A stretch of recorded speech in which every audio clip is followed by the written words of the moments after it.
বাবারে আল্লাহর কাছে দোয়া করিস, তুই জীবনে অনেক বড় হবি বাবা। আচ্ছা তুমি সুস্থ হও, সুস্থ হওয়ার পর আমার খাওয়াই, ঠিক আছে? হাতটা একটু নাড়াইতে পারলেই আমি নিজ হাতে তোর মজার রান্না করে খাওয়াই দিব। হ্যাঁ, ঠিক আছে।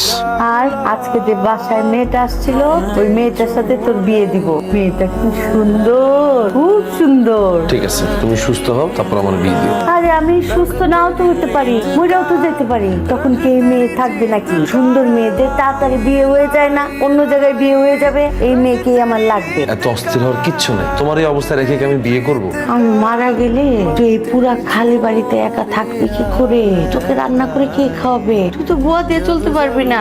বুয়ারা চুন্নি হয়, চুরি করে, বুয়াদের খাবার তোর পছন্দ হয় না, তুই তো না খেয়ে মারা যাবি রে। ওই মেয়ের বাবা মার সাথে আমার তাড়াতাড়ি দেখা করার ব্যবস্থা কর, ওই মেয়েকেই তোর বউ করে আনবো। ওর বাবা মার সাথে আমি তোমাকে দেখা করার ব্যবস্থা করে দিচ্ছি।